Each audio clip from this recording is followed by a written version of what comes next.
안녕하세요. 저는 올해로 검사 생활 3년 차에 접어든 김재훈이라고 합니다. 창밖으로 서울 야경이 보이는 이 시간에 문득 제 이야기를 써보고 싶어졌습니다. 보통 사람들은 검사하면 무섭고 딱딱한 이미지를 떠올리시죠?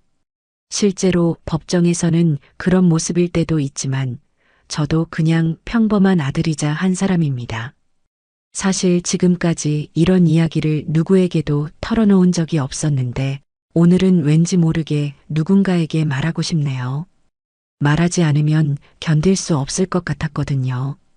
제 이야기를 듣고 많은 분들이 공감해 주셨으면 좋겠네요. 어릴 적 저희 가정은 겉으로 보기에 참 완벽했어요. 아버지는 대기업 중역으로 일하셨고 어머니는 모델 출신으로 패션 잡지사에서 일하셨습니다. 어머니는 키가 크고 날씬했어요. 동네를 돌아다니면 사람들이 한 번씩 돌아볼 정도로 아름다운 분이셨습니다. 아버지는 어머니와는 달리 평범한 외모셨지만 사람을 사로잡는 힘이 있으셨어요. 그래서 회사에서는 존경받는 분이라고 들었습니다. 두 분 다 저에게는 한없이 다정했어요. 아버지는 제가 하고 싶은 건 다 할 수 있게 금전적으로 지원을 아끼지 않았고, 어머니는 제가 잠들기 전까지 책을 읽어주거나 예쁘고 좋은 것들을 많이 보여주시면서 제가 정서적으로 올바르게 성장할 수 있도록 많은 신경을 써주셨습니다. 그런데 두 분의 사이는 엄청 안 좋았어요. 거의 매일 싸우셨던 것 같아요. 특히 아버지가 술을 드시고 늦게 들어오시는 날이면 더 심했어요. 또 술이야? 어머니의 목소리에는 항상 지친 기색이 느껴졌어요. 그럼 사회생활해야 하는데 어떡하라고? 아버지의 대답은 늘 비슷했죠. 그렇게 싸우기 시작하는 날이면 들리는 단어들이 있었어요. 이혼, 바람, 남자, 술. 어린 제가 잘 알지도 못하는 단어들이었지만 그 말들이 우리 가족에게 좋은 의미가 아니라는 건 느낄 수 있었습니다. 특히 바람이란 단어는 아버지의 입에서 자주 나왔어요.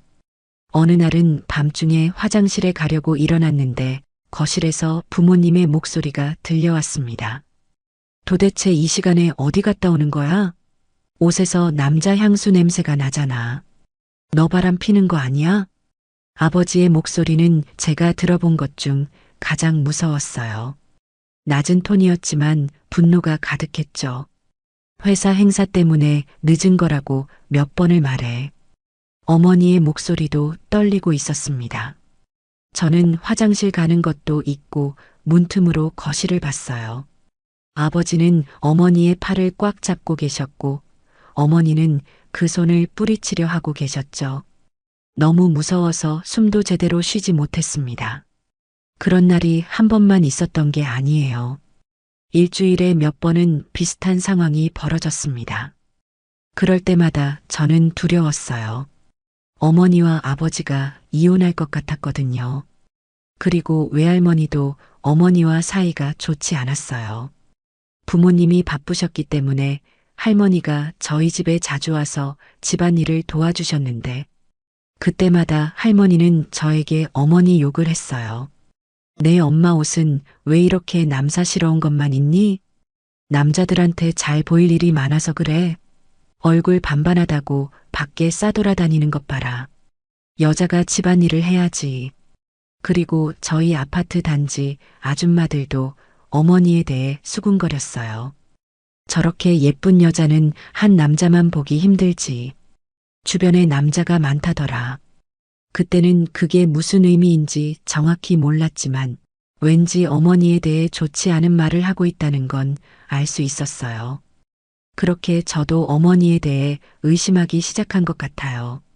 10살도 안 된 어린아이가 부모를 의심한다는 게 이상하게 들릴 수도 있지만 아버지와 싸울 때 들리는 단어들, 그리고 주변 사람들이 엄마를 보고 소근소근대는 것들로 인해 엄마가 바람이라는 걸 피고 있구나 라고 생각하게 된 것 같습니다. 그리고 결국 그 일은 일어나고 말았어요. 그날은 토요일이었어요.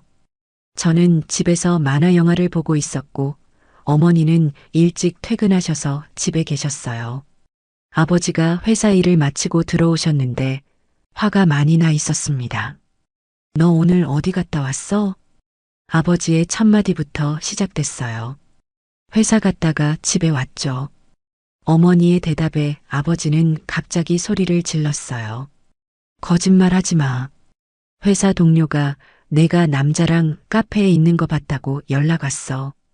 저는 소파 뒤로 몸을 숨겼어요. 그때 아버지의 목소리는 무척 무서웠거든요. 그건 편집장님하고 회의한 거예요. 무슨 오해를 하는 거예요? 어머니도 화가 나신 것 같았어요. 평소보다 목소리가 높아졌거든요. 그런데 아버지가 갑자기 어머니의 가방을 뺏어서 바닥에 쏟아부었어요. 지갑, 화장품, 수첩 등이 바닥에 흩어졌죠. 아버지는 그 중에서 어머니 핸드폰을 집어들었습니다. 비밀번호 말해. 어머니는 대답하지 않으셨어요. 그러자 아버지가 더 화를 내셨고 결국 어머니는 옷도 제대로 안 챙겨 입은 채 밖으로 뛰쳐나가셨어요. 아버지도 그 모습을 보고 화를 내며 따라 나섰고요. 그렇게 아파트 단지 놀이터에서 두 분이 계속 언쟁을 벌이셨어요. 저는 창문으로 그 모습을 지켜봤습니다.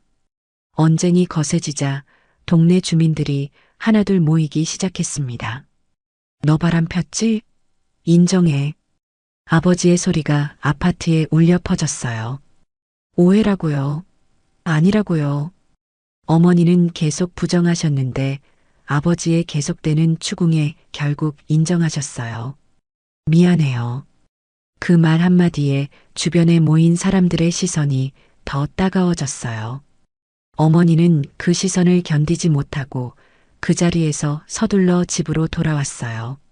그리고 한참 후에 어머니가 제 방문을 조용히 두드리셨어요. 재훈아, 엄마 들어가도 될까? 어머니의 목소리는 떨리고 있었어요. 저는 네라고 작게 대답했죠. 어머니는 작은 여행 가방을 들고 계셨어요. 재훈아, 엄마가 잠시 집을 비울게. 어머니의 눈에서는 눈물이 흘러내리고 있었어요. 저는 무슨 말을 해야 할지 몰라서 그냥 고개만 끄덕였습니다. 어머니는 제 머리를 쓰다듬으며 마지막으로 이렇게 말씀하셨어요. 엄마가 미안해. 아빠랑 잘 지내. 건강해야 해. 그리고 어머니는 가방을 들고 집을 나가셨어요. 현관문이 닫히는 소리가 유난히 크게 들렸던 기억이 납니다. 다음 날 아침 아버지는 온 동네를 돌아다니며 어머니를 찾으셨어요. 전화도 계속 걸어보셨지만 연결되지 않았죠. 처음 며칠은 아버지도 어머니가 곧 돌아올 거라고 생각하신 것 같았어요. 재훈아, 엄마가 조금 쉬러 간 거야.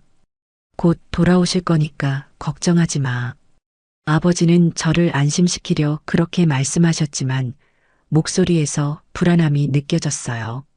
그러던 어느 날 할머니가 큰 가방을 들고 저희 집에 오셨어요.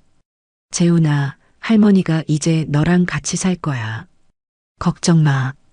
그렇게 저는 아버지, 할머니와 같이 살게 됐습니다. 할머니는 굉장히 자상하셨어요. 제가 좋아하는 음식을 많이 해주셨고 학교에서 돌아오면 항상 간식을 준비해 주셨죠. 우리 재훈이 학교 어땠어? 오늘은 뭐 배웠니? 할머니는 항상 제 이야기를 관심 있게 들어주셨어요. 덕분에 어머니의 빈자리를 많이 느끼지 않고 지낼 수 있었던 것 같아요. 다만 어머니에 대한 이야기가 나올 때면 할머니의 표정이 달라졌어요. 재훈아, 잘 들어. 그 여자는 엄마가 아니야. 널 버리고 간 여자야. 처음에는 충격이었어요. 할머니 입에서 그런 말까지 나올지는 몰랐거든요. 그 고약한 것이 아주 남자에 미쳐서 널 버린 거야. 할머니의 말씀은 다소 거칠었지만 그건 저를 너무 사랑하셔서 그런 거라고 생각했어요. 저를 버리고 간 어머니에게 화가 나셨던 거죠. 아버지는 어머니가 떠난 후 더 바빠지셨어요. 주말에도 회사에 나가셨고 집에 돌아오시면 항상 피곤해 보이셨죠. 저는 어린 나이에 아버지와 많은 시간을 보내지 못해서 아쉬워했지만 다행히 그런 아버지 덕분에 물질적으론 부족함 없이 자랐습니다. 어머니는 집을 나간 후에 몇 번 저를 찾아오셨어요. 한 번은 집에서 숙제를 하고 있었는데 전화벨이 울렸습니다. 할머니가 주방에서 저녁을 준비하고 계셔서 제가 전화를 받았어요. 여보세요? 전화기 너머로는 아무 말도 들리지 않았어요. 그냥 누군가의 숨소리만 들렸죠. 여보세요? 누구세요? 다시 물었지만 대답은 없었어요. 그때 할머니가 주방에서 나오셔서 전화를 받으셨습니다. 여보세요? 누구시죠? 할머니도 몇 번 물으셨지만 대답이 없자 이내 표정이 굳어지셨어요. 이 망할 거, 여기가 어디라고 자꾸 전화질이야. 남편이며 자식 새끼며 다 버리고 떠나놓고 뭘 어쩌라고 전화를 거는 거야. 다시는 전화하지 마. 할머니의 고함 소리에 깜짝 놀랐어요. 평소에는 그렇게 화내시는 모습을 본 적이 없었거든요. 그리고 곧 깨달았죠. 그 전화를 건 사람이 어머니였다는 것을. 그 후로도 비슷한 전화가 몇 번 더 왔어요. 항상 아무 말도 없었고 할머니나 아버지가 받으면 바로 끊겼죠. 하지만 제가 받으면 조금 더 오래 이어졌어요. 비록 말은 없었지만 그 숨소리가 어머니 것이라는 걸 어렴풋이 느꼈습니다. 그리고 초등학교 4학년 제 생일날 때 일이었어요. 학교가 끝나고 집에 가려는데 정문에 익숙한 사람이 서 있었어요. 어머니였죠. 손에는 선물 같은데 들려 있었어요. 순간 가슴이 쿵 내려앉는 느낌이었어요. 어머니를 오랜만에 보니까 복잡한 감정이 들었습니다. 기쁨, 분노, 그리움, 원망, 뭐라고 표현해야 할지 모를 감정이었어요. 천천히 정문으로 걸어갔어요. 예전 기억 속 어머니보다 많이 야위신 것 같았어요. 하지만 여전히 아름다우셨죠. 어머니는 저를 보자마자 눈물을 글썽이며 두 팔을 벌리셨어요. 재훈아, 많이 컸구나. 보고 싶었어? 그때까지만 해도 저는 어머니에게 달려가서 안기고 싶었어요. 하지만 그 순간 갑자기 원망이 감정이 강하게 느껴졌습니다. 왜 왔어요? 바람 피우고 도망간 주제에. 가세요, 안 볼래요. 제 입에서 나온 말에 저 자신도 놀랐어요. 그렇게 차갑게 말할 생각은 없었는데 감정이 복받쳐서 그만. 어머니의 얼굴이 하얗게 변했어요. 손에 들고 있던 선물 상자를 떨어뜨릴 것 같았죠. 그때 마침 할머니가 학교에 오셨어요. 염치도 없이 여길 왜 와? 얼른 꺼져. 할머니는 어머니에게 소리치셨고 제 손을 잡고 그대로 집으로 돌아갔습니다. 돌아서는 순간에 어머니의 흐느끼는 소리가 들린 것 같았지만 저는 뒤돌아보지 않았어요. 집에 돌아와 방문을 닫고 울었던 기억이 납니다. 그날 밤 아버지가 들어오셨을 때 할머니가 어머니 이야기를 전하셨고 아버지는 한숨만 깊게 내쉬셨어요. 그 일 이후로 더 이상 어머니를 볼 수 없었습니다. 하지만 매년 제 생일이 되면 집으로 익명의 선물이 왔어요.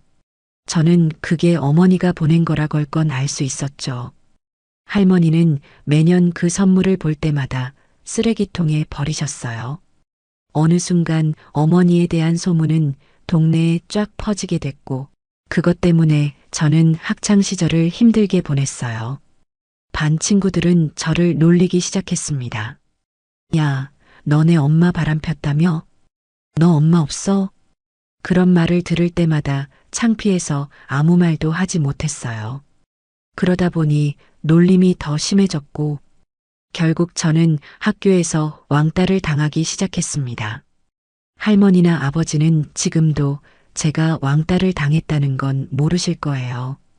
창피하기도 했고 걱정하실까봐 말하지 않았죠. 중학생 때도 상황은 달라지지 않았어요. 사실 기대했거든요. 이제 드디어 왕따에서 벗어날 수 있겠구나. 새로운 친구를 사귀어서 재밌는 학교 생활을 하고 싶다. 하지만 현실은 달랐어요. 같은 초등학교에서 올라온 애들이 저에 대한 소문을 내기 시작했고, 저는 중학교에서도 왕따를 당했습니다. 그런 상황에서 제가 할 수 있는 건 공부에 몰두하는 것이었어요. 책 속에 빠져 있으면 현실의 아픔을 잊을 수 있었거든요. 덕분에 성적이 좋아졌고 선생님들의 관심도 받게 되었습니다. 재훈이는 정말 똑똑하구나. 이렇게 계속하면 좋은 고등학교, 좋은 대학교 다 갈 수 있을 거야. 담임 선생님의 칭찬이 저에게는 큰 위로가 되었어요. 그리고 선생님의 말씀대로 성적이 점점 올라갔습니다. 집에서도 할머니와 아버지가 제 성적표를 보시고 매우 기뻐하셨어요. 그러던 어느 날 중학교 2학년 때였어요. 학교에서 법원 견학을 갔습니다. 그날 본 장면이 제 인생을 바꿔놓았어요. 법정에서 한 검사가 약자의 편에 서서 정의를 구현하는 모습을 보았거든요. 그날 다루던 사건은 가정폭력 사건이었어요. 남편에게 폭행당한 아내를 위해 검사가 열정적으로 변론하는 모습이 정말 멋있어 보였습니다. 그날 집에 돌아와서 저는 결심했습니다. 나도 커서 저렇게 약자를 보호하는 검사가 되겠다. 그날 저녁 아버지와 할머니에게 제 꿈을 말씀드렸어요. 아빠, 할머니, 저 커서 검사가 될래요. 아버지와 할머니는 놀라워하시면서도 기뻐하셨어요. 우리 재훈이가 검사가 되겠다고? 대단하구나. 아빠가 열심히 지원해 줄게. 우리 손자 훌륭한 검사 되겠네. 할머니도 응원할게. 그날 이후로 저는 더 열심히 공부했어요. 고등학교에 진학해서도 항상 상위권 성적을 유지했죠. 쉬는 시간에도 책을 읽었고 방과 후에는 도서관에 갔어요. 결국 저는 서울대 법대에 합격했어요. 아버지는 정말 기뻐하셨고 할머니는 눈물을 흘리시며 저를 안아주셨죠. 우리 재훈이 정말 자랑스럽다. 할머니가 이렇게 훌륭한 손자를 키웠다니. 대학 첫 해 저는 기숙사에 들어갔어요. 집을 떠나는 건 처음이었지만 새로운 시작에 설렘도 있었습니다. 그러던 어느 날 아버지가 저를 찾아오셨어요. 재훈아, 아빠가 할 얘기가 있어. 아버지의 표정이 심각해 보였어요. 사실 아빠가 재혼을 생각하고 있어. 깜짝 놀랐어요. 물론 아버지가 평생 혼자 살 거라고 생각하진 않았지만 막상 재혼 이야기를 들으니 복잡한 감정이 들었습니다. 내 생각은 어때? 괜찮을 것 같아? 아버지의 물음에 저는 잠시 생각했어요. 그리고 고개를 끄덕였습니다. 아빠가 행복하시다면 저도 좋아요. 사실 마음 한켠에는 불편함도 있었지만 아버지의 행복을 바랐기 때문에 반대할 이유가 없었어요. 그렇게 제가 법대 2학년 때 아버지는 재혼하셨습니다. 새어머니는 40대 초반이셨어요. 친절하고 다정한 분이셨죠. 항상 웃는 얼굴로 저를 대해주셨고 제가 집에 오면 맛있는 음식도 해주셨어요. 하지만 저는 어머니에 대한 상처 때문인지 새어머니와 거리를 두었어요. 친절하게 대해도 마음속으로는 진짜 어머니처럼 느끼지 못했거든요. 그래서 대학 시절 대부분을 기숙사에서 보냈고 방학 때도 가능하면 집에 안 가려고 했습니다. 재훈아, 집에 좀 더 자주 와. 할머니도 너 보고 싶어 하셔. 아버지의 전화에 죄송한 마음이 들었지만 복잡한 가정 상황을 마주하는 게 힘들었어요. 그래서 학업을 핑계로 최대한 학교에 머물렀습니다. 대학 졸업 후 저는 바로 사법고시 준비를 시작했어요. 그때는 아직 로스쿨 제도가 아니었거든요. 밤낮 없이 공부했죠. 하루에 12시간 이상 책상에 앉아 있는 날도 많았어요. 그 노력 덕분일까요? 2년 만에 사법고시에 합격했습니다. 합격 소식을 들었을 때 아버지는 회사 일을 다 미루고 저를 찾아오셨어요. 재훈아, 정말 고생 많았어. 아빠가 정말 자랑스럽다. 할머니는 전화로 축하해 주셨어요. 건강이 안 좋으셔서 서울까지 오시기 힘드셨거든요. 우리 손자가 검사가 된다니. 할머니가 살아서 이런 날을 보다니. 할머니의 목소리에서 자랑스러움이 느껴졌어요. 사법연수원을 거쳐 드디어 검사가 되었습니다. 30살 어릴 적 꿈꿔왔던 그 자리에 서게 된 거죠. 첫 발령지는 서울중앙지검이었어요. 신임 검사치고는 좋은 자리였죠. 처음 검사 배지를 달았을 때의 감격은 아직도 생생합니다. 그렇게 검사로서의 인생을 살아가던 중 제 인생을 완전히 바꿔놓게 될 중요한 사건을 만났습니다. 김재훈 검사, 이 사건 한번 맡아볼래요? 처음 맡기기엔 좀 복잡할 수 있지만 너라면 잘할 수 있을 거야. 검찰청 형사부 부장검사님의 말씀이었어요. 부담도 되었지만 기회를 주신 것에 감사했죠. 네, 감사합니다. 최선을 다하겠습니다. 그렇게 저는 서류 뭉치를 받아들었습니다. 사건 내용은 이랬어요. 서울 강남구의 한 고등학교에서 2학년 학생이 같은 학교 3학년 학생들에게 지속적인 폭력을 당했습니다. 피해 학생은 점심시간에 돈을 빼앗기고 방과 후에는 폭행을 당하기도 했죠. 그러던 어느 날 피해 학생의 어머니가 아들을 기다리다가 괴롭힘 현장을 목격했어요. 어머니는 즉시 현장에 뛰어들어 아들을 보호하려 했고 그 과정에서 가해 학생들과 몸싸움이 벌어졌습니다. 결국 어머니는 팔이 부러지고 얼굴에 타박상을 입었어요. 하지만 가해 학생들은 자기들이 먼저 맞았다며 어머니를 무고로 고소했고 경찰은 쌍방폭행으로 사건을 검찰에 송치했습니다. 서류를 읽자마자 제 마음은 피해 학생의 어머니 쪽으로 기울었어요. 하지만 검사로서 감정에 휘둘리지 않고 객관적으로 판단해야 했죠. 그래서 철저히 조사하기로 마음먹었습니다. 증거를 모으면서 이 사건의 본질이 명확해졌습니다.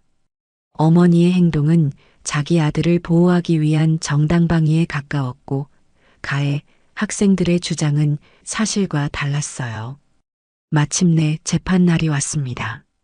저는 모든 증거를 정리해 법정에 섰어요. 피해 학생의 어머니 박지영 씨가 겪는 40대 초반으로 단정한 모습이었습니다. 팔에는 여전히 깁스를 하고 있었고 얼굴의 타박상은 옅어졌지만 아직 남아 있었어요. 피고인들은 피해자의 아들을 지속적으로 괴롭혀왔으며 사건 당일에도 금품을 갈취하고 폭행하려 했습니다. 피해자는 단지 자신의 아들을 보호하기 위해 현장에 개입했을 뿐입니다. 제 모두 진술 후 가해 학생들의 변호인은 반박했습니다. 피해자가 먼저 학생들에게 욕설을 하고 가방을 빼앗으려 했습니다. 학생들은 단지 자신을 방어했을 뿐입니다. 증인 신문이 이어졌고 마지막으로 박지영 씨가 증언대에 섰습니다. 그날 아들이 학교에서 늦게 나오길래 걱정되어 기다리고 있었습니다. 그런데 교문 앞에서 여러 학생들이 제 아들을 둘러싸고 있더군요. 멀리서 봐도 아들의 겁에 질린 표정이 보였어요. 박지영 씨의 목소리는 떨렸지만 또렷했습니다. 저는 즉시 달려갔습니다. 그 학생들이 제 아들의 머리를 잡아당기고 가방을 빼앗으려 하고 있었어요. 제가 그만해라라고 소리쳤지만 아무도 듣지 않았죠. 재판장이 물었습니다. 그래서 어떻게 하셨나요? 제 아들을 감싸 안고 제발 그만하라고 했어요. 그런데 그 학생들이 저를 밀쳤고 제가 넘어지면서 팔이 부러졌습니다. 일어나려는데 발로 차는 것 같았어요. 가해 학생들은 고개를 숙이고 있었습니다. 변호사가 다시 반박했지만 증거와 진술이 모두 박지영 씨의 편이었습니다. 재판장의 마지막 질문이 제 마음을 흔들어 놓았습니다. 위험한 상황이었는데도 왜 그렇게 나서셨나요? 박지영 씨는 잠시 생각하더니 흔들림 없는 목소리로 대답했습니다. 내 아이가 고통받는 걸 보고도 가만히 있을 수 없었어요. 저는 엄마니까요. 그 순간 제 가슴 한구석이 찌릿했습니다. 엄마니까요. 그 말이 제 마음을 흔들었어요. 재판은 예상대로 가해 학생들의 유죄로 끝났습니다. 집행유예와 사회봉사명령, 그리고 피해 배상 판결이 내려졌어요. 재판이 끝나고 나오는 길에 박지영 씨가 저에게 다가왔습니다. 검사님, 정말 감사합니다. 아닙니다. 당연한 일을 했을 뿐입니다. 앞으로 아드님에게 더 이상 그런 일이 없길 바랍니다. 박지영 씨는 눈물을 글썽이며 말했습니다. 제 아들이 이제 학교에 가기 무서워하지 않아도 될 것 같아요. 정말 고맙습니다.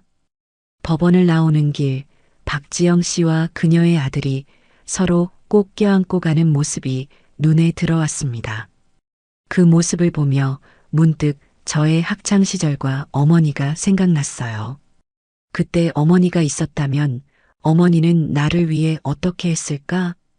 집에 도착해서도 어머니 생각에서 벗어날 수 없었습니다. 샤워를 하고 침대에 누웠지만 잠이 오지 않았어요. 베개에 얼굴을 묻고 생각에 잠겼습니다. 어머니의 얼굴이 희미하게 떠올랐어요. 9살 때 마지막으로 본 어머니의 모습, 눈물을 머금은 채 저에게 작별 인사를 하시던 그 모습, 생일 때 선물을 들고 학교를 찾아왔던 모습, 결국 그날 결심했습니다. 어머니를 찾아가 봐야겠다. 어머니가 보고 싶다. 다음 날 일어나자마자 평소 친분이 있었던 박 형사에게 연락했습니다. 박 형사님, 혹시 시간 되세요? 부탁 좀 드릴 게 있어서요. 네, 검사님 무슨 일인가요? 개인적인 부탁인데 제 어머니를 좀 찾아주실 수 있을까요? 수화기 너머 박 형사의 당황한 숨소리가 느껴졌습니다. 알겠습니다. 어머님에 대해 아시는 정보가 있으신가요? 이름은 이미자고 나이는 50대 중반이실 거예요. 제가 9살 때 집을 나가셨고 그 이후로는 연락이 없었습니다. 알겠습니다. 찾아볼게요. 그리고 다른 정보가 필요하면 연락드릴게요. 박 형사에게 어머니를 찾아달라고 부탁한 후 이틀이 지났습니다. 일상적인 검사 업무를 하면서도 머릿속에는 계속 어머니 생각이 맴돌았어요. 과연 찾을 수 있을까? 찾는다면 어떤 모습일까? 사무실에서 사건 기록을 검토하고 있을 때 핸드폰이 울렸습니다. 박 형사였어요. 검사님, 어머님 주소 찾았습니다. 심장이 빠르게 뛰기 시작했어요. 손에 땀이 나고 입이 바짝 말랐습니다. 정말요? 어디신데요? 서울 관악구 쪽 다세대 주택이세요. 정확한 주소를 문자로 보내드릴게요. 그런데 박 형사의 목소리에 뭔가 망설임이 느껴졌어요. 네, 무슨 일 있나요? 아, 주거 환경이 좀 반지하 방이시더라고요. 가슴이 철렁했습니다. 어머니께서 경제적으로 어렵게 사시는 건가? 능력 있는 분이신데 왜? 알겠습니다. 정말 감사합니다. 박 형사님. 전화를 끊고 잠시 책상에 앉아 생각에 잠겼습니다. 이렇게 쉽게 어머니의 주소를 찾을 수 있을 줄은 몰랐어요. 그동안 한 번도 찾아보려 하지 않았다는 게 부끄러웠습니다.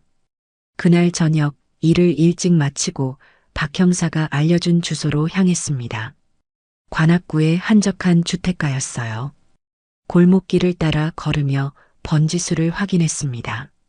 점점 집들이 낡아지고 좁아지는 게 느껴졌어요.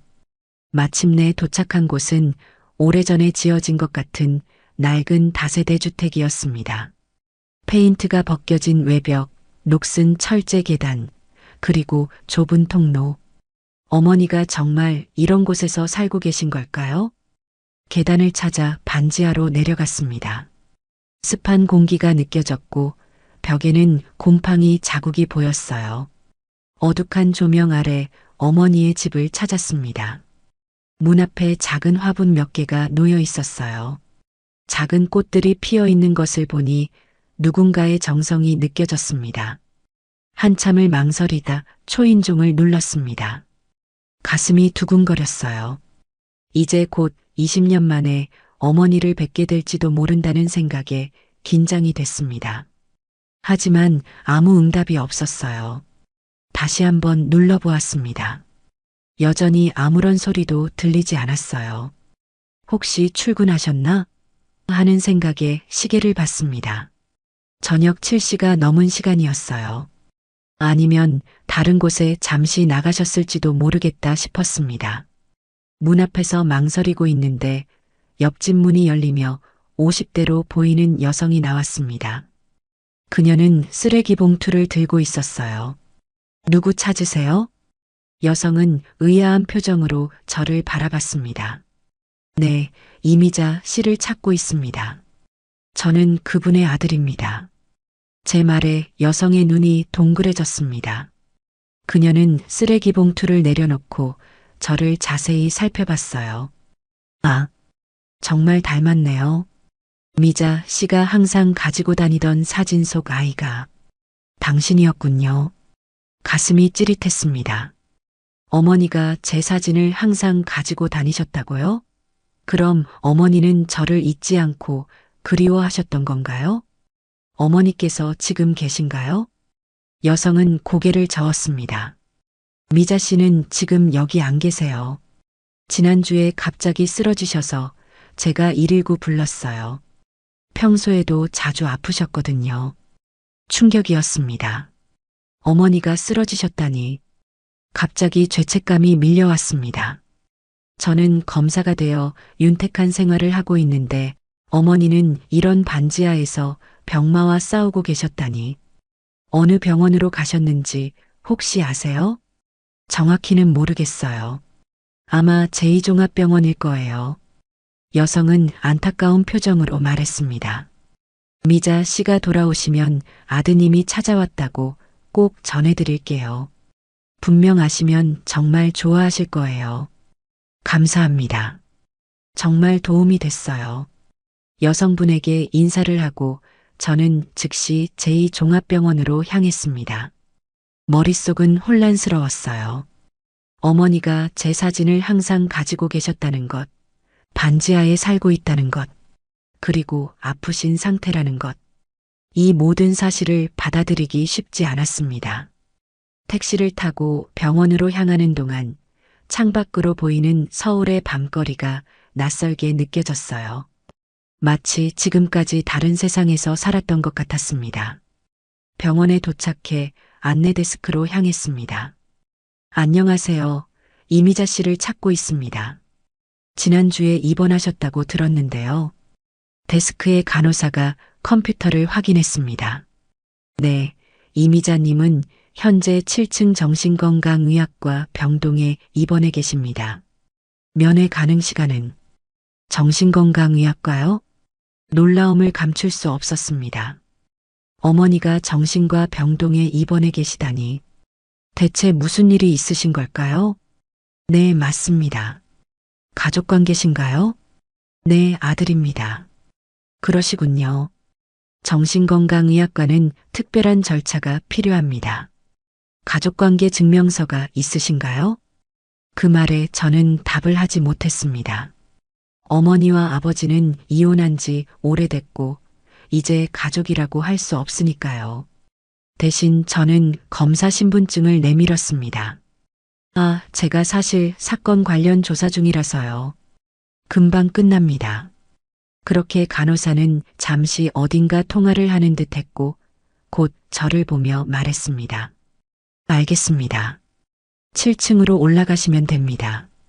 그런데 환자분이 지금 상태가 그리 좋지 않으시니 너무 오래 계시진 마세요. 네, 알겠습니다. 감사합니다. 엘리베이터를 타고 7층으로 올라갔습니다. 마음이 복잡했어요. 어머니가 정신과 병동에 계신다는 사실이 쉽게 받아들여지지 않았습니다. 어떤 상태인지, 그리고 왜 그렇게 되셨는지 궁금했어요. 7층에 도착해 간호사실로 향했습니다. 병동은 조용했고 흰색 벽과 바닥이 차분한 분위기를 만들어냈어요. 안녕하세요. 이미자 환자분 면회 왔습니다. 간호사는 저를 확인하고 나서 말했습니다. 네, 환자분 현재 진정제를 투여한 상태입니다. 너무 흥분하지 않도록 해주세요. 제가 안내해 드릴게요. 간호사를 따라 복도를 걸었습니다. 마음은 점점 더 긴장되었어요. 20년 만에 어머니를 뵙는 건데 어머니는 정신병동에 있고 대체 어떤 말을 먼저 해야 할지 어떤 표정을 지어야 할지 고민됐습니다. 여기 7번 병실입니다. 들어가셔도 됩니다. 간호사가 문을 열어주었고 저는 조심스럽게 안으로 들어갔습니다. 4개의 병상이 있는 병실이었는데 가장 안쪽 창가 쪽 병상에 어머니가 계셨어요. 처음 봤을 때 그분이 정말 제 어머니인지 확신할 수 없었습니다. 기억 속의 어머니는 아름답고 생기 넘치는 모습이었는데 병상에 누워 계신 분은 너무 야위고 창백한 모습이셨거든요. 천천히 다가갔습니다. 어머니는 눈을 감고 계셨어요. 숨소리가 희미하게 들렸습니다. 잠시 서서 바라보았어요. 그동안 많이 늙으셨지만 틀림없이 제 어머니였습니다. 같은 콧날, 같은 입술 모양. 분명 제가 닮은 얼굴이었어요. 의자를 가져와 침대 옆에 앉았습니다. 어떻게 시작해야 할지 몰라 그냥 어머니의 손을 조심스럽게 잡았어요. 그 손은 너무 마르고 거칠었습니다. 평생 고생하신 흔적이 그대로 남아있는 손이었어요. 그때 어머니가 천천히 눈을 뜨셨습니다. 처음에는 천장을 바라보시다가 옆에 누군가 있다는 것을 느끼셨는지 천천히 고개를 돌리셨어요. 우리의 눈이 마주친 순간 어머니의 눈이 커졌습니다. 놀라움, 기쁨, 그리고 무언가 더 복잡한 감정이 그 눈에 스쳐 지나갔어요. 재훈아. 어머니의 목소리는 떨렸고 눈에서는 눈물이 흘러내리기 시작했습니다. 정말 너니? 정말 우리 재훈이니? 어머니는 몸을 일으키려 하셨지만 너무 약해 보여서 제가 재빨리 말렸습니다. 네, 어머니. 재훈이에요. 일어나지 마세요. 편히 누워 계세요. 어머니는 떨리는 손을 뻗어 제 얼굴을 만지셨습니다. 마치 제가 실제로 있는지 확인하려는 듯 했어요. 보고 싶었어? 너무 보고 싶었어. 어머니는 울음을 참지 못하고 떨리는 손으로 제 얼굴을 이곳저곳 계속 만지셨습니다. 그 손길이 닿자 어린 시절의 기억들이 물밀듯이 밀려왔습니다. 어머니의 손이 항상 그랬듯 따뜻했어요. 저도 눈물이 나왔습니다. 그동안 억누르고 있던 감정들이 한꺼번에 터져 나오는 것 같았어요. 어머니의 손을 잡고 한참을 그렇게 울었습니다. 미안해. 우리 아들. 정말 미안해. 어머니는 계속 사과하셨어요. 왜 그렇게 사과하시는지 이해가 되지 않았습니다. 혼란스러운 감정을 추스르며 입을 열었습니다. 왜 이렇게 됐어요? 다른 남자 만나서 잘 살고 있는 줄 알았는데 어머니의 얼굴에 복잡한 표정이 스쳐 지나갔어요. 놀라움, 슬픔, 그리고 무언가 더 깊은 감정이었죠. 천천히 고개를 젓기 시작하셨습니다. 그런 거 아니었어. 그 한마디가 저를 더 혼란스럽게 했어요. 그럼 왜 나를 버리고 떠난 거예요? 어머니는 말을 잇지 못하고 시선을 돌리셨어요. 마치 그 기억을 떠올리는 것조차 고통스러운 듯 했습니다. 병실 창밖으로 시선을 두신 채 한참을 그렇게 계셨어요. 어머니, 알고 싶어요. 진실이 어떤 것이든지 듣고 싶어요. 어머니는 여전히 대답하지 않으셨어요. 그저 손만 꼭 잡고 계셨죠. 떨리는 손이었습니다. 모두가 어머니가 바람펴서 집을 나갔다고 했어요. 돈 많은 남자 만나서 잘 살고 있다고요. 근데 왜 이렇게 살고 계신 거예요? 무언가 숨기는 데 있는 것 같은데 제발 말씀해 주세요. 어머니의 눈에 공포가 스쳐 지나갔어요.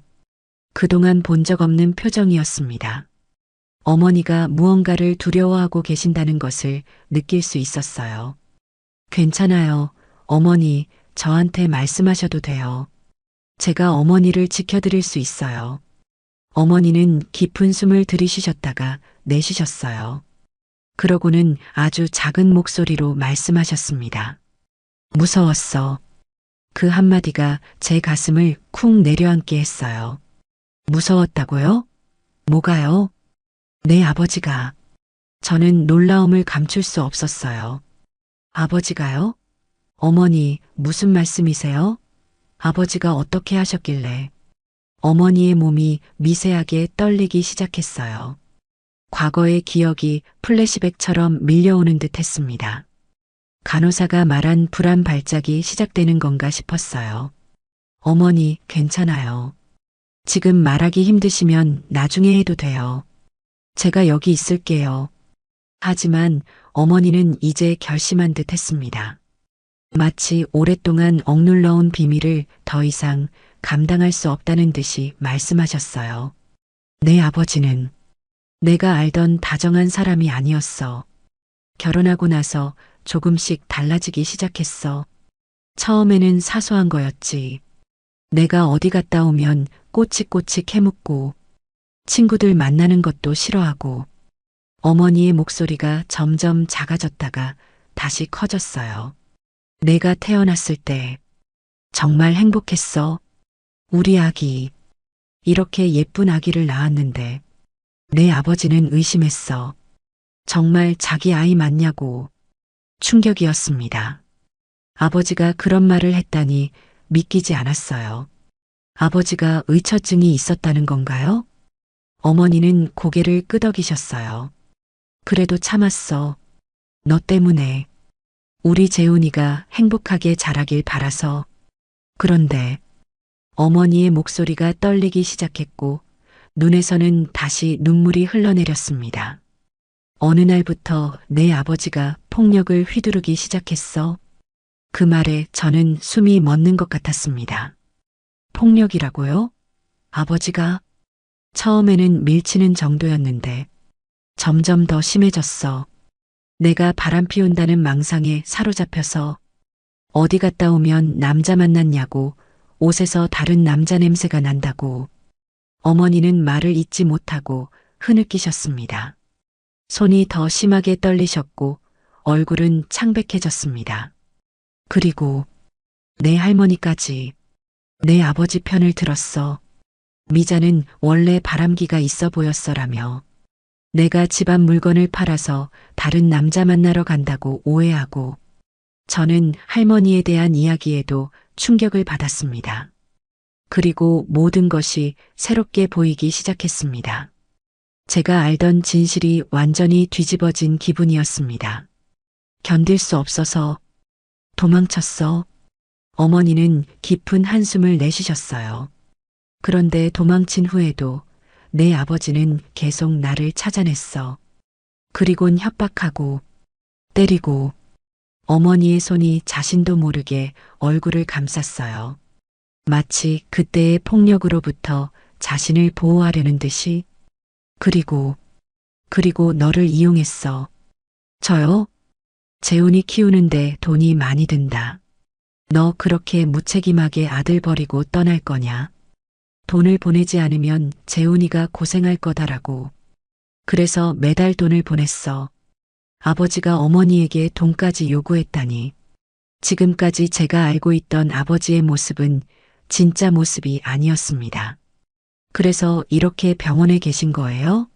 아버지 때문에? 어머니는 천천히 고개를 끄덕이셨어요.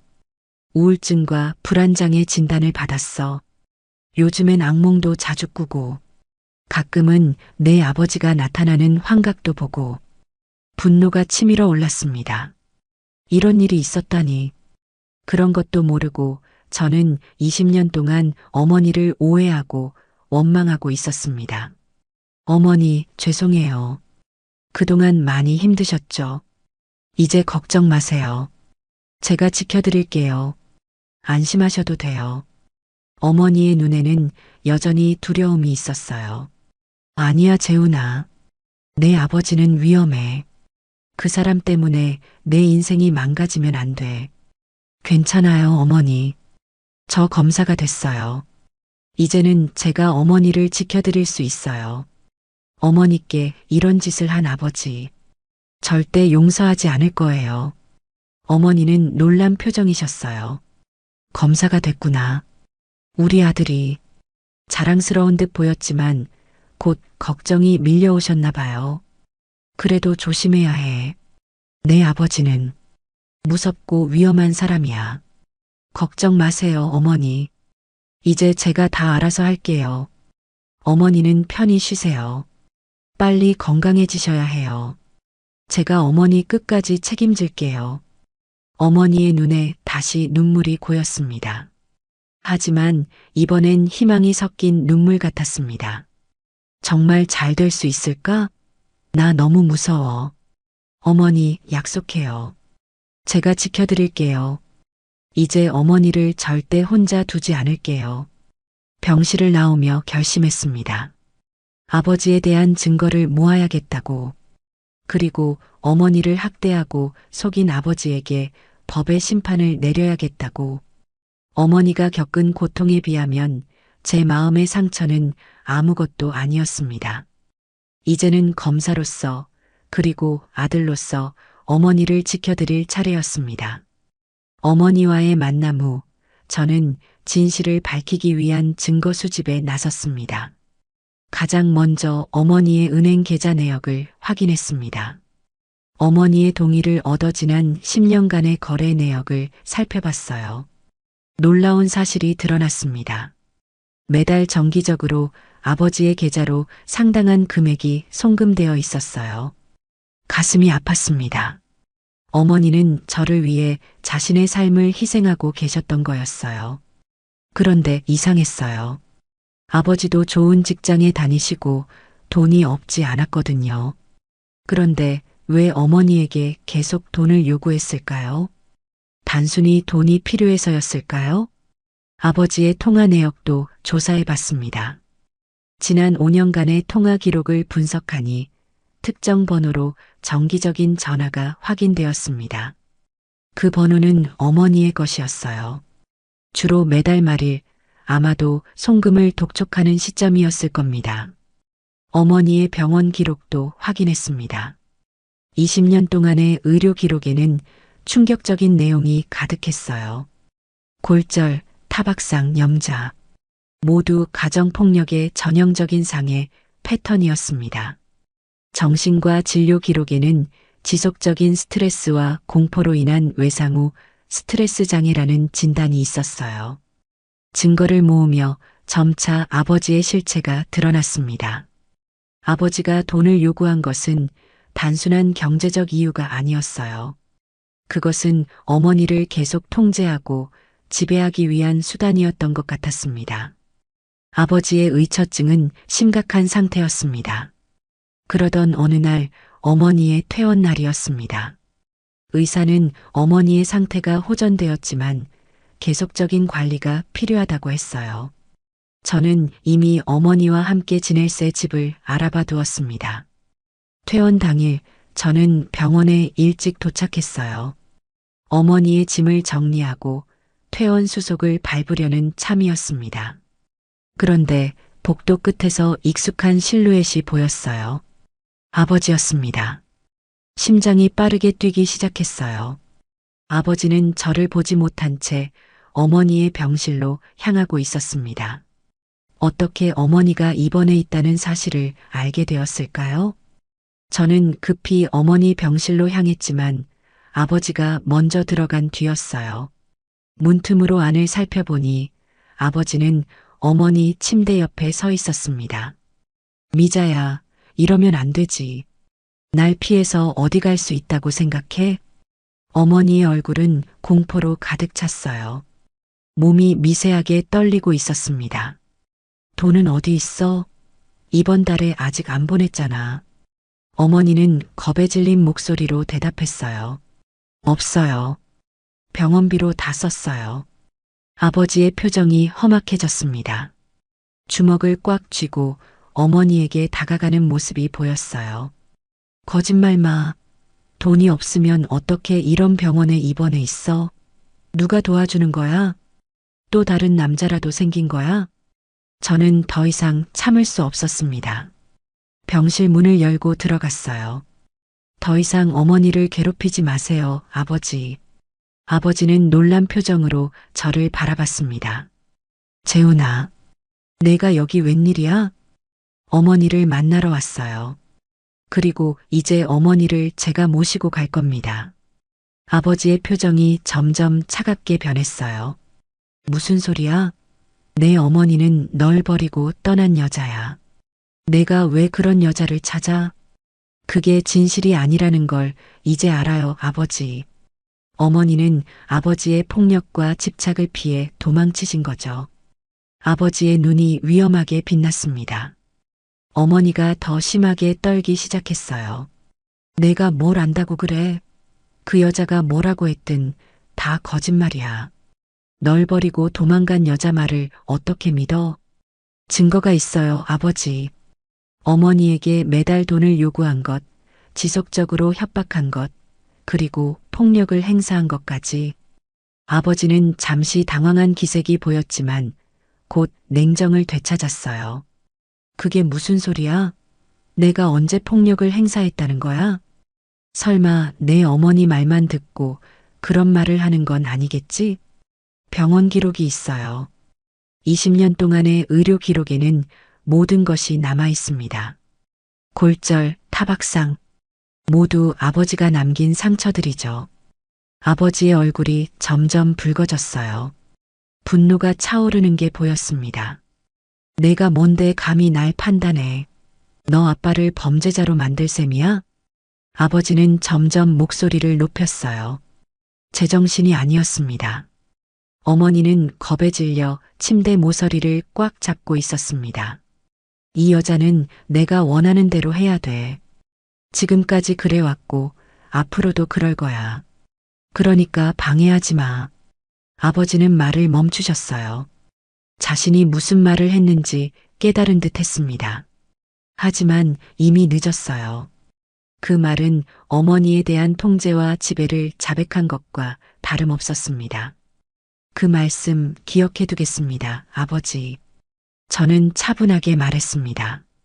어머니 쪽으로 다가가 그녀의 손을 잡았어요. 어머니, 이제 가시죠. 집으로 모셔다 드릴게요. 아버지는 저희를 막으려 했지만 제가 단호하게 말했습니다. 아버지, 이대로 돌아가세요. 어머니에게 더 이상 접근하시면 법적 조치를 취하겠습니다. 아버지의 눈에 분노와 불신이 교차했어요. 하지만 제가 굳건히 서 있자 결국 아무 말 없이 병실을 나가셨습니다. 어머니를 무사히 퇴원시켜 미리 준비해둔 아파트로 모셨어요. 어머니는 새 집을 보고 눈물을 흘리셨습니다. 이렇게 좋은 곳에서 살아도 될까? 당연하죠, 어머니. 이제 저와 함께 새로운 시작을 해요. 다음 날 검찰청으로 출근해 아버지에 대한 고소장을 준비하고 있었습니다. 가정폭력, 협박, 경제적 착취 등의 혐의였어요. 그때 제 사무실 문을 노크하는 소리가 들렸습니다. 들어오세요. 문이 열리고 뜻밖의 인물이 나타났어요. 새어머니였습니다. 재훈아, 방해해서 미안해. 새어머니는 긴장한 표정으로 들어오셨어요. 손에는 작은 가방을 들고 계셨습니다. 새어머니, 무슨 일이세요? 어젯밤에 내 아버지가 술에 취해서 들어왔어. 평소보다 더 화가 나 있더라. 내가 내 어머니를 만났다고. 새어머니는 조심스럽게 주변을 살피더니 목소리를 낮췄어요. 그리고 충격적인 말을 했죠. 사실 지금까지 하지 못했던 말이 있어. 너무 무섭지만 얘기해야 할 것 같아서 용기 내서 찾아왔어. 내 아버지, 내게 폭력을 휘둘렀어. 처음이 아니야. 우리가 결혼하고 얼마 안 됐을 때부터 시작됐어. 새어머니는 소매를 걷어 팔에 있는 멍 자국을 보여주셨어요. 신선한 멍이었습니다. 어젯밤에 내 아버지가 술에 취해서 옛날 일들을 털어놓더라. 내 어머니에게 했던 일들, 그리고 내가 지금 당하고 있는 짓을 내 어머니도 똑같이 당했다는 것을 알게 됐어. 새어머니의 눈에 눈물이 고였습니다. 처음에는 그저 가끔 화를 내는 정도라고 생각했어. 그런데 점점 심해졌지. 내 휴대폰을 확인하고 친구들을 만나는 것도 못하게 하고 마치 내가 그의 소유물인 것처럼 대했어. 새어머니는 가방에서 녹음기를 꺼내셨습니다. 어젯밤에 내 아버지가 술에 취해 한 말들을 녹음했어. 그동안 너무 무서워서 말하지 못했지만 이제는 더 이상 참을 수 없어. 녹음기를 틀자 아버지의 취한 목소리가 흘러나왔어요. 너도 나를 무시할 거야? 절대 못해. 넌 영원히 내 말에 복종하면서 살아야 해, 알겠어? 그년이 어떻게 됐는지, 어떻게 살아가는지 알지? 너도 그렇게 되고 싶어? 저는 녹음을 듣고 충격을 받았어요. 아버지의 진짜 의도가 여실히 드러났습니다. 왜 이제서야 저에게 오신 거예요? 두려웠어. 너무 무서웠어. 새어머니는 녹음기 외에도 병원 진단서와 사진들을 꺼내셨어요. 모두 아버지의 폭력을 증명하는 증거들이었습니다. 이것들이 도움이 될까? 네, 큰 도움이 될 거예요. 정말 감사합니다. 용기를 내주셔서요. 새어머니의 얼굴에 안도감이 스쳤어요. 이제 어떻게 되는 거야? 아버지에 대한 체포영장을 신청할 거예요. 어머니와 새어머니를 위한 접근금지 명령도요. 도움이 필요하시면 언제든지 저에게 연락하세요. 며칠 후 모든 증거를 정리해 체포영장을 신청했습니다. 은행 내역, 병원 기록, 통화 내역, 새어머니의 녹음과 증언. 이 모든 것이 가정폭력, 상해, 협박, 강요 등의 혐의를 뒷받침했어요. 체포영장이 발부되고 형사들이 아버지를 체포하러 갔습니다. 저는 직접 가지 않았어요. 아무리 그래도 아버지이기에 체포되는 모습을 보고 싶지 않았기 때문입니다. 그날 밤 전화가 왔어요. 아버지가 체포되어 구치소에 수감되었다는 연락이었습니다. 한편으로는 안도감이 들었지만 다른 한편으로는 복잡한 감정이 밀려왔어요. 20년 넘게 존경하고 사랑했던 아버지. 그 모습은 사실 가면이었던 거죠. 어머니에게 전화를 걸었습니다. 어머니, 이제 괜찮아요. 아버지가 체포됐어요. 더 이상 어머니를 괴롭히지 못할 거예요. 전화기 너머로 어머니의 긴 한숨이 들렸어요. 안도감, 슬픔, 그리고 무언가 더 복잡한 감정이 섞인 한숨이었습니다. 정말, 이제 정말 끝난 거니? 네, 어머니. 이제 진짜 끝났어요. 그러니까 안심하셔도 돼요. 전화를 끊고 창밖을 바라봤습니다. 어둠 속에서 도시의 불빛이 반짝였어요. 긴 터널을 지나 마침내 빛을 보게 된 기분이었습니다. 아버지가 체포된 후 사건은 빠르게 진행되었습니다. 검찰 동료들은 이 사건을 특별 관리하여 빠른 시일 내에 기소하고 재판에 회부했어요. 증거가 명백했기 때문에 재판부도 신속하게 결정을 내렸습니다. 아버지는 가정폭력, 협박, 강요, 경제적 착취 등의 혐의로 구속수사를 받게 되었고 결국 실형을 선고받았어요. 아버지의 구속 소식이 알려진 다음 날 제 사무실 문이 거칠게 열렸습니다. 할머니였어요. 평소 단정하게 차려입으시던 할머니의 모습이 아니었습니다. 머리는 헝클어져 있었고 눈은 분노로 가득 차 있었어요. 재훈아, 이게 무슨 짓이니? 내 아버지를 어떻게 감옥에 보낼 수가 있어? 할머니의 목소리는 떨렸습니다. 충격과 분노가 뒤섞인 목소리였어요. 할머니, 진정하세요. 자리에 앉으시죠. 앉을 필요 없어. 당장 내 아버지를 풀어줘. 내가 어떻게 친아버지에게 이럴 수 있니? 저는 깊은 한숨을 내쉬었습니다. 할머니에게 이 모든 일을 설명하는 것이 얼마나 어려울지 알았어요. 할머니는 아들인 아버지에 대한 맹목적인 사랑이 있으셨고 어머니에 대한 편견도 깊었으니까요. 할머니, 아버지가 어머니에게 한 일들을 알게 되었어요. 폭력, 협박, 경제적 착취, 증거가 모두 있어요. 무슨 말도 안 되는 소리야. 내 아버지가 그런 사람이 아니라는 걸 내가 제일 잘 알잖아. 그 여자가 너에게 거짓말을 한 거라고. 할머니의 눈에서 눈물이 흘렀습니다. 믿기지 않는다는 표정이었어요. 할머니, 제가 모든 증거를 직접 확인했어요. 은행 기록, 병원 진료 기록, 통화 내역, 녹음 파일까지. 어머니가 매달 아버지에게 돈을 보냈다는 사실도 알게 됐어요. 그건 당연한 거야. 아이 아버지에게 양육비를 보내는 건. 아니에요, 할머니. 저희 집은 경제적으로 어렵지 않았잖아요. 그런데도 아버지는 어머니에게 돈을 요구했어요. 그건 단순한 양육비가 아니었어요. 어머니를 통제하기 위한 수단이었죠. 할머니는 잠시 흔들렸지만 곧 다시 강경한 태도를 보이셨어요. 그래도 내 아버지야. 가족인데 어떻게 이럴 수 있니? 저는 서랍에서 증거 파일을 꺼냈습니다. 어머니의 병원 진료 기록, 상해 사진들, 아버지의 녹음 파일, 새어머니의 증언까지. 할머니, 이걸 보세요.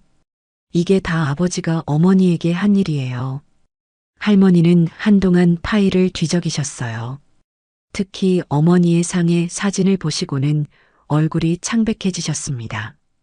그럼에도 불구하고 부정하셨어요. 이건 거짓이야. 내 아들이 그럴 리가 없어. 할머니, 새어머니도 같은 일을 당했어요. 아버지는 새어머니에게도 폭력을 행사했어요. 그 말에 할머니는 말문이 막히신 듯 했어요. 새어머니는 할머니가 아끼시던 분이었거든요. 미영이가? 그럴 리가. 미영이가 그런 말을 했다고? 네, 직접 진술하셨어요. 녹음도 있고요. 할머니는 의자에 앉으셨어요. 기운이 빠진 것 같았습니다. 파일을 보면서 점점 표정이 흐려지셨어요. 이게 다 사실이라면 내가 미자한테. 할머니의 눈에서 눈물이 흘렀습니다. 20년 전 어머니에게 했던 말들, 어떻게 대했는지를 기억하신 것 같았어요. 할머니, 저도 이 사실을 받아들이기 힘들었어요.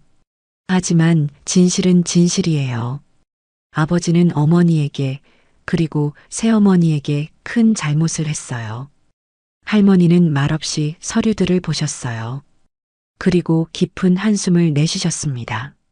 내가 왜 몰랐을까? 할머니는 그렇게 말하고 일어나셨어요. 더 이상 아무 말도 없이 사무실을 나가셨습니다. 그날 이후 할머니는 아버지의 큰 집에서 혼자 지내게 되셨어요. 이웃들 사이에서도 아버지의 사건이 알려져 사회적으로도 망신을 당하셨고 이전처럼 자신있게 사람들을 만나지 못하게 되셨습니다. 쓸쓸한 노년을 보내게 된 할머니가 안타까워서 할머니한테는 자주 가서 안부를 묻고 있습니다. 그 후 새어머니는 아버지와 이혼 절차를 밟았습니다. 용기를 내어 증언해준 새어머니에게 저는 진심으로 고마웠어요. 새어머니는 이혼 후 작은 카페를 열었고 독립적인 삶을 살아가기 시작했습니다. 가끔 저희 집에 방문해 어머니와 차를 마시며 이야기를 나누는 사이가 되었어요. 같은 상처를 가진 두 분이 서로를 위로하고 이해하는 모습이 참 좋아 보였습니다. 저는 서울에서 어머니와 함께 살고 있습니다. 처음엔 어색했어요. 20년이라는 긴 시간 동안 떨어져 지내다 보니 서로에게 익숙해지는데 시간이 필요했습니다. 어머니는 자신의 방에서 많은 시간을 보내셨고, 저 역시 일 때문에 늦게 들어오는 날이 많았어요. 하지만 시간이 지날수록 우리는 조금씩 가까워졌습니다. 주말에는 함께 시장을 보러 가고 저녁 식사를 함께 준비하며 대화하는 시간이 늘어났어요. 어머니는 요리 솜씨가 정말 좋으셨습니다. 제가 어릴 적 좋아하던 음식들을 기억하고 계셨어요. 재훈이가 어렸을 때 이거 정말 좋아했었는데 아직도 좋아하니? 네, 엄마. 여전히 제일 좋아해요. 그런 작은 대화들이 쌓여가면서 우리 사이의 20년의 공백이 조금씩 메워져 갔습니다. 어머니의 정신 건강을 위해 유명한 의사들을 찾아 정기적인 치료를 받도록 해드렸어요. 처음에는 병원에 가는 것을 꺼리셨지만 점차 치료의 효과가 나타나자 적극적으로 참여하시게 되었습니다. 오늘은 상담이 정말 좋았어. 내 마음이 조금씩 가벼워지는 것 같아. 어머니의 우울증과 불안장애는 점차 호전되었고 잃어버렸던 미소를 되찾기 시작했어요. 웃음소리가 집안에 자주 들리게 되었고 그 소리는 제 마음을 따뜻하게 해주었습니다. 봄이 되었을 때 어머니는 베란다에 작은 정원을 가꾸기 시작하셨어요. 토마토, 상추, 허브 등을 심고 매일 정성껏 돌보셨습니다. 식물들을 보면 마음이 편안해져. 이렇게 하루하루 자라는 걸 보는 게 기쁘더라. 어머니는 그 작은 정원을 통해 새로운 취미와 삶의 의미를 찾아가는 것 같았어요. 생명을 돌보고 가꾸는 일이 어머니의 상처를 치유해주는 듯 했습니다. 일상의 작은 행복들이 쌓여갔어요. 함께 요리를 하고 영화를 보고 산책을 가는 시간들. 때로는 아무 말 없이 같은 공간에 있는 것만으로도 편안함을 느꼈습니다. 중요한 사건을 맡을 때면 어머니는 항상 응원해 주셨어요. 우리 아들, 오늘도 정의를 위해 열심히 일하고 왔구나. 1년이 지난 어느 날 저는 어머니에게 물었어요. 엄마, 행복하세요? 어머니는 창밖을 바라보시다 고개를 돌려 미소 지으셨습니다. 그럼 내 아들과 함께 있는데 어떻게 행복하지 않을 수 있겠니? 그 말을 들으니 가슴이 따뜻해졌어요. 지난 시간의 아픔과 오해가 씻겨나가는 기분이었습니다. 오늘도 저는 집으로 돌아가 어머니가 준비한 저녁 식사를 함께 할 겁니다. 어머니와 함께하는 매일이 제게는 잃어버렸던 행복을 되찾는 소중한 시간이 됐습니다. 잃어버렸던 20년의 시간은 돌아오지 않겠지만 앞으로의 시간은 우리가 만들어갈 수 있습니다. 과거의 상처를 딛고 어머니와 저는 매일 조금씩 더 행복한 미래를 향해 걸어갈 것입니다. 지금까지 저의 이야기를 들어주셔서 감사합니다. 누군가가 이 이야기를 듣는다고 생각하니 속이 후련하면서도 걱정스럽기도 하네요. 저에게 하고 싶은 말이 있다면 댓글로 달아주세요. 그럼 모두 건강하시고 행복하세요. 감사합니다.